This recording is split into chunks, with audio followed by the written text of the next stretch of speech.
హైదరాబాద్ నుంచి కౌలాలంపూర్ వెళ్తున్న విమానానికి పెను ముప్పు తప్పింది. టేకాఫ్ అయిన 15 నిమిషాలకే కుడివైపు ఇంజన్లో మంటలు చెలరేగాయి.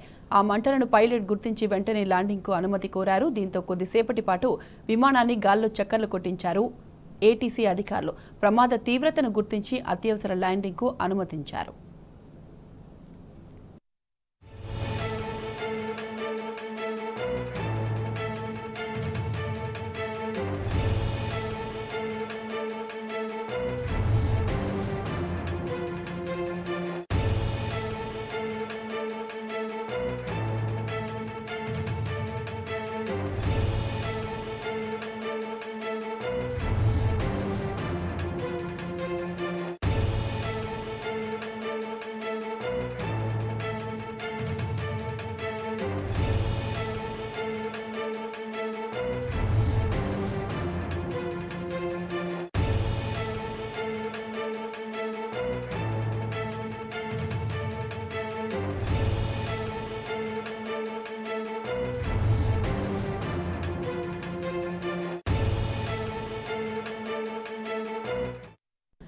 హైదరాబాద్ నుంచి కౌలాలంపూర్ వెళ్తున్న విమానానికి పెను ముప్పు తప్పింది. టేకాఫ్ అయిన 15 నిమిషాలకే కుడివైపు ఇంజన్లో మంటలు చెలరేగాయి. ఆ మంటలను పైలట్ గుర్తించి వెంటనే ల్యాండింగ్కు అనుమతి కోరారు. దీంతో కొద్దిసేపటి పాటు విమానాన్ని గాల్లో చక్కర్లు కొట్టించారు ఏటీసీ అధికారులు. ప్రమాద తీవ్రతను గుర్తించి అత్యవసర ల్యాండింగ్కు అనుమతించారు.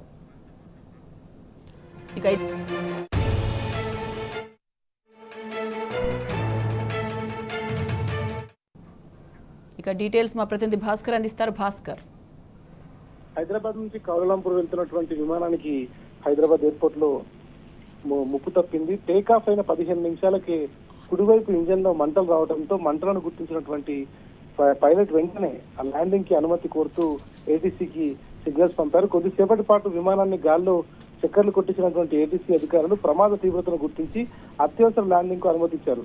మలేషియా ఎయిర్లైన్స్ విమానాన్ని సేఫ్ గా ల్యాండింగ్ చేయించినటువంటి ఏటీసీ విమానంలో మొత్తం 130 మంది సిబ్బందితో పాటు 130 మంది ఉన్నట్టుగా గుర్తించారు. విమానం సేఫ్ గా ల్యాండ్ కావడంతో ఊపిరి పీల్చుకున్నారు. అయితే మన ఇండియాకి సంబంధించి ఇండిగో కానీ ఎయిర్ ఇండియా కానీ మిగతా ఏవైతే విమానాలు ఉంటాయో వాటికి సంబంధించి పూర్తి స్థాయిలో వాటిని క్షుణ్ణంగా తనిఖీ చేసిన తర్వాతే వాటికి ఫిట్మెంట్ ఉన్నటువంటి తర్వాతనే వాటిని ఫ్లయింగ్ జోన్ లోకి అనుమతిస్తారు. కానీ ఇట్లాంటి మలేషియాకి సంబంధించినటువంటి ఎయిర్లైన్స్ రెగ్యులర్ గా ఇట్లాంటి ప్రమాదానికి గురవుతూ ఉంటాయి. వాటిలో కొంత నిర్లక్ష్యం ఉందనేటువంటిది చాలా స్పష్టంగా కనిపిస్తుంది. ఎందుకంటే మలేషియా ఎయిర్లైన్స్ విమానం కాబట్టి అది మలేషియా నుంచి కౌలాలంపూర్ నుంచి హైదరాబాద్ కు డైరెక్ట్ గా ఫ్లైట్ ఉంది. అది నిన్న రాత్రి ఇక్కడికి చేరుకొని మళ్ళీ 4 అవర్స్ ఇక్కడ ఉంది. దాని తర్వాత ఇక్కడ నుంచి ఇవాళ ఉదయం బయలుదేరాల్సిన అవసరం ఉంది. 4 గంటలకు అది బయలుదేరాల్సిన అవసరం ఉంది. కానీ అప్పటికే కొంత డిలే జరిగింది. 6 గంటల సమయంలో దాన్ని బయలుదేరాల్సిన సమయంలో 6 గంటలకు టేకాఫ్ అయిన 10 నిమిషాలకి కుడివైపున ఇంజన్ నుంచి మంటలు రావడంతో పైలట్ దాన్ని గుర్తించి దాదాపు టేకాఫ్ అయి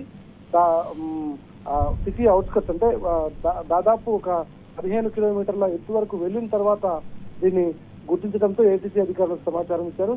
ఏటీసీ అధికారులు కొంత దాన్ని కిందకు దించడానికి ప్రమాదం తీవ్రత ఉందా లేదా అన్నటువంటిది ముందుగా గమనించిన తర్వాత మంటలు వస్తున్నది పూర్తి స్థాయిలో గుర్తించిన తర్వాత దాన్ని నిదానంగా దించడానికి సేఫ్ గా ల్యాండ్ చేయడానికి అనుమతించారు. ప్రస్తుతానికి సేఫ్ గా ల్యాండ్ అయింది. దానికి సంబంధించినటువంటి ఏవైతే రిపేర్ ఉందో అది కొనసాగుతుంది.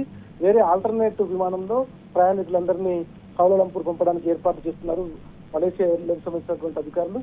ప్రస్తుతం ఒక ప్రమాదం అయితే తప్పింది. హైదరాబాద్ నుంచి బయలుదేరినటువంటి మలేషియా ఎయిర్లైన్స్ కౌలాలంపూర్ చేరుకునే లోపే ఇది ఒకవేళ కొంత దూరం వెళ్ళిన తర్వాత జరిగి ఉంటే దింపడానికి కొంత సమయం పట్టేది.